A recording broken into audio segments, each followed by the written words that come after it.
di kiri kanan saya banyak sekali yang terlibat. Salah satu di antaranya yang sejak awal terlibat dan mengawal penyelenggaraan sekolah ini adalah Menteri Keuangan. Sehingga Presiden meminta para menteri gimana kalau anak-anak ini dimasukkan dalam sekolah yang baik, tidak hanya cukup tapi sangat baik. Jadi sekolah rakyat ini adalah gagasan Presiden Prabowo.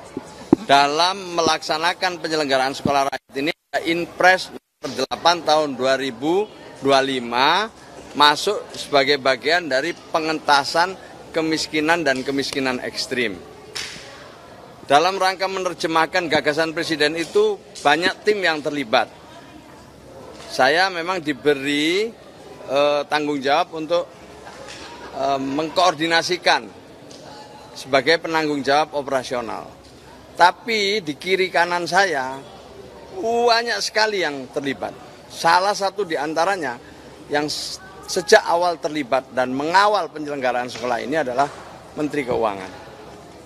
Tanpa Menteri Keuangan kita nggak bisa melakukan suatu langkah-langkah yang cepat, ya, bikin terobosan-terobosan. Tapi karena di sebelah kami banyak menteri-menteri, termasuk Pan RB, ada juga Dikdasmen, ada Menteri PU, dan lain-lain yang semuanya bekerja dengan baik. Nah, salah satu, sekali lagi saya ulang, salah satu yang membackup kami dari awal itu adalah Menteri Keuangan. Nah, hari ini untuk pertama kalinya Ibu Sri Mulyani bisa datang ke satu titik sekolah rakyat. Ini untuk pertama kalinya dan kami terus terang mengucapkan terima kasih. Sementara yang mendampingi kami dari tim ahli adalah Profesor Dr. Muhammad Nuh yang sekarang kebetulan beliau bisa mendampingi juga. Nah, ini sedikit mengantar, selebihnya monggo kami persilakan kepada Bu Sri Mulyani. Setelah melihat fasilitas sekolah rakyat ini gimana, Bu? Puas? Atau masih ada keinginan untuk nambah-nambah gitu, Bu? Jadi ide dari Bapak Presiden waktu kita bicara di dalam rapat kabinet banyak tercetus karena banyak sekali anak-anak, terutama dari keluarga yang rentan miskin. Mereka bagaimana supaya tidak kemudian terperangkap dalam kemiskinan, siklus kemiskinan antar generasi.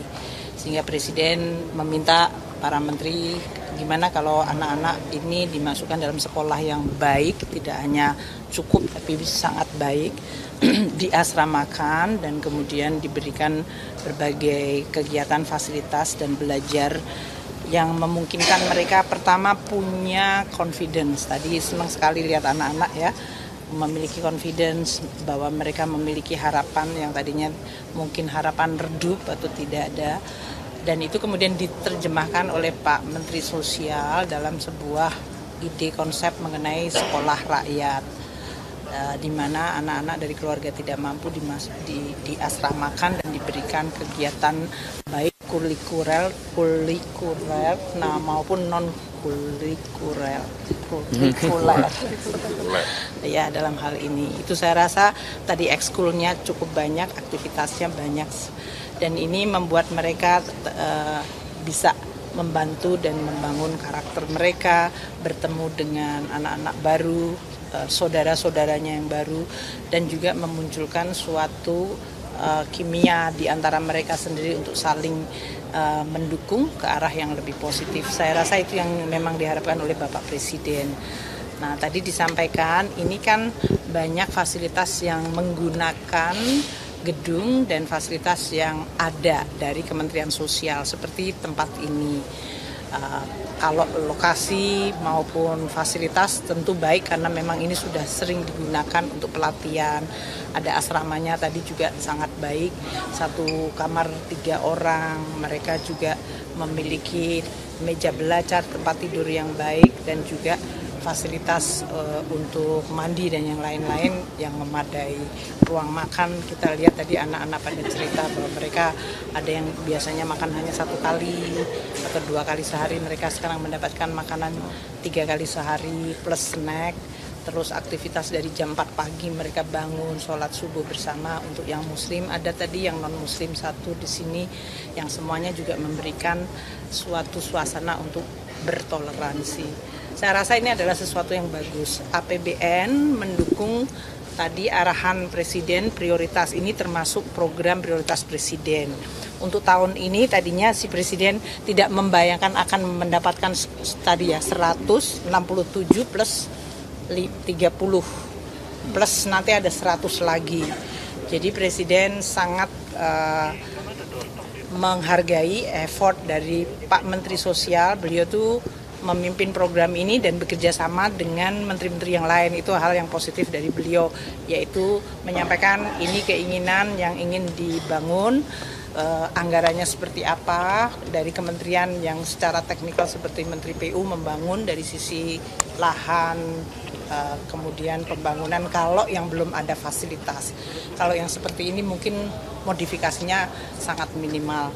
Kalau tempat yang baru, yang betul-betul dibangun dari baru, itu mungkin akan membutuhkan lebih banyak anggaran. Kemudian running atau operating ini juga membutuhkan anggaran. Jadi kami mulai karena yang ini ada berapa yang sudah 14 atau berapa yang sudah? 67 yang 67, sudah.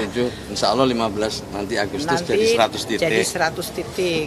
September jadi 159. Nah, 159 berarti akan fokusnya pada operating, biaya operasi kan. Karena anak-anak tadi kan mereka mendapatkan tempat tinggal, listrik, air, kemudian internet, baju seragam, semuanya laptop, itu nanti adalah operating. Dan tadi dari mulai pemimpin asrama, guru pendamping maupun kepala sekolah dan berbagai nanti guru-guru yang akan mengajar di sini itu masuk di dalam anggaran operating. Untuk tahun ini berarti kalau 157 ya operatingnya sudah mulai harus disediakan mulai ya Agustus ini atau yang mulai nanti September, mulai September. Tahun depan akan ada lagi mencapai 200, jadi kita sudah mulai nanti dianggarkan. Bapak Presiden nanti tanggal 15 menyampaikan APBN 2026 yang akan dibahas dengan DPR, termasuk untuk sekolah rakyat itu anggarannya akan meningkat cukup besar. Tahun ini sekitar 7 triliun itu untuk Kemensos maupun Menteri PUPR, karena tidak semuanya ada di beliau. Tadi kan guru-guru juga dari Kemendikdasmen. Jadi ini semuanya adalah kolaborasi dari kita semua. Nanti tahun depan akan meningkat jauh lebih besar karena tadi operatingnya 1 tahun untuk 200 sekolah yang diperkirakan akan berjalan. Jadi kita menyediakan anggaran cukup besar. Pak Nuh yang memimpin kualitas seluruh dari pengajarannya ini. Jadi kita semuanya tentu berharap anak-anak ini mungkin 15.000 sampai 20.000 ya Pak ya nantinya. Insya Allah 15.000 di atas 15.000. Itu nanti betul-betul mereka akan bisa mendapatkan kesempatan dan harapan baru sehingga mereka akan menjadi generasi yang bisa memperbaiki tidak hanya untuk dirinya sendiri tapi juga untuk bangsa dan negara. Itu ya. Untuk ini termasuk pengadaan sekolah baru, pembelian laptop dan juga operating. Ya, nanti seluruhnya itu. Kalau anggarannya keseluruhan ya. Tapi tidak semuanya di Kemensos tadi ya. Makanya kalau Pak Mensos bilang saya anggarannya sekian, nanti ada anggaran di tempatnya PUPR untuk pembangunan dan yang lainnya. Untuk anggaran gaji guru dan dosen yang Ibu bilang di Bandung, Bu. Partisipasi masyarakat, Bu.